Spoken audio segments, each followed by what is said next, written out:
Otin kuvan jalkapallomaalista, koska yleensä kun pelaamme, minä olen maalissa. Minä valitsin ruokalan, koska siellä voi syödä 2 kiloa ruokaa. Täällä me harjoiteltiin aina salanäytelmiä ja täällä tutustuin kummioppilaaseeni. Tein ekan maalin vasurilla, ratkaisumaalin oikea stolpan edestä. Siinä oli kiva istua ja puhua kavereiden kanssa. Täällä harjoittelimme kaikkia temppuja ja muuta sellaista. Täällä me harjoiteltiin aina salaesityksiä ja täällä tutustuin koulukummiini. Kun me aina kavereiden kanssa istutaan tässä, niin pojat yrittävät tulla siihen, ja jos pojat istuvat siinä, me yritämme tulla siihen. Pelasin aina portaiden päässä kännykkäpelejä välitunnilla. Ykkösten ovilla vietimme 3 ensimmäistä kouluvuotta ja keksimme uuden pelin, Zombihipan. Minä ja kaverini keksimme kivaa leikkää ja pelasimme niitä keinuilla. Leikimme siinä aina kavereiden kanssa välituntisin ja keksimme oman pelinkin. Mä otin ton kuvan siksi, koska mä opin pelaamaan siellä pienempänä jalkapalloa.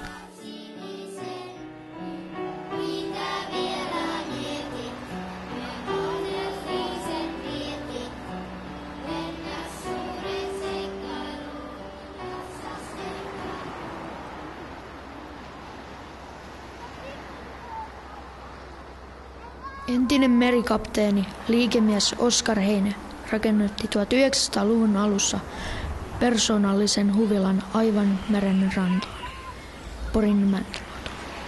Heidän 3 lastaan viettivät aina kesät hoitajiensa kanssa huvilalla. Lapset sisälle! Iltapalalle!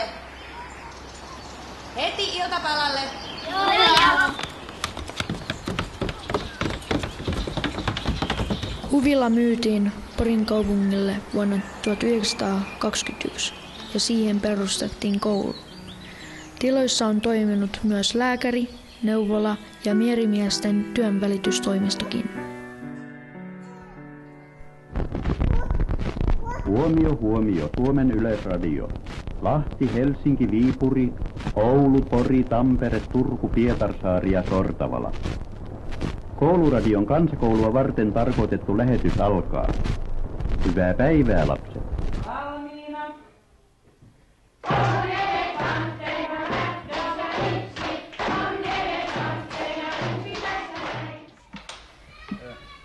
Tulette värillä, vaikka sillä punaisella, sille viivalle asti.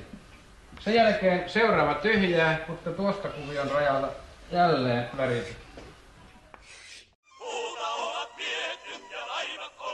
No jos teillä nuori mies kerran on vanhempienne lupa, niin mehän teemme teistä kansipojan.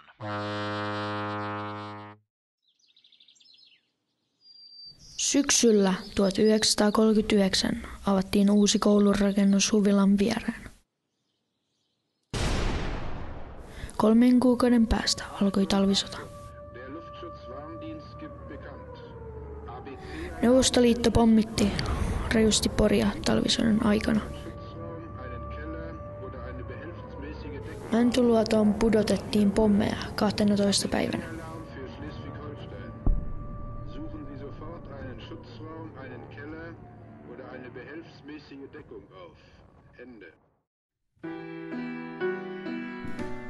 Koulunkäynti lopetettiin heti sodan alettua. Saksalaiset sotilaat asuivat Mäntyluodon koulussa talvisodan aikana.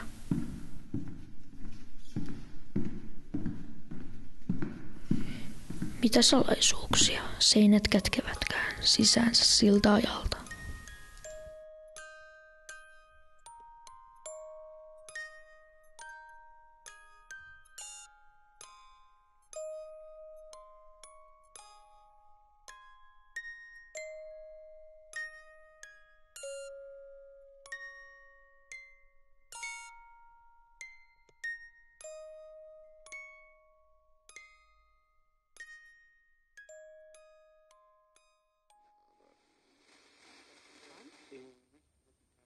Terminologie, sein Katholizismus.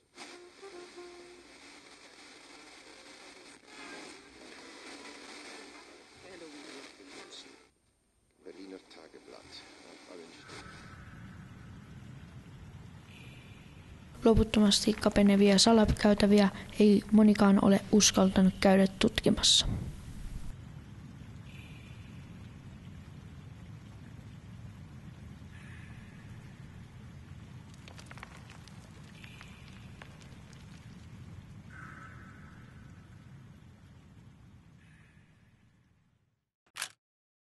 Talvisodan alkamisen muistopäivänä 2002 Mäntyluodon satamasta löydettiin ikävä muisto talvisodan ajalta. 1000-kiloinen pommi oli edelleen toimintakuntoinen, joten lähialueen asukkaita jouduttiin evakuoimaan.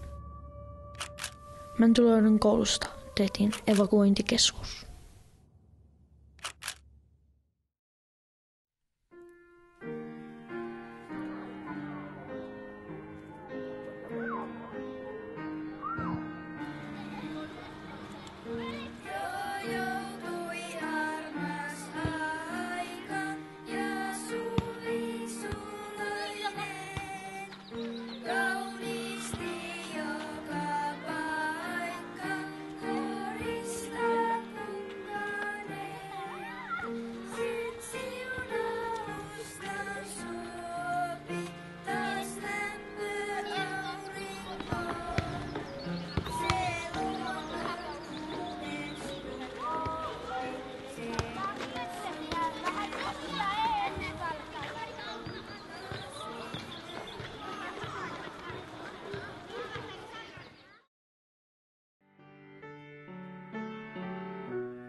Tähän loppui lähetyksemme tänä iltana.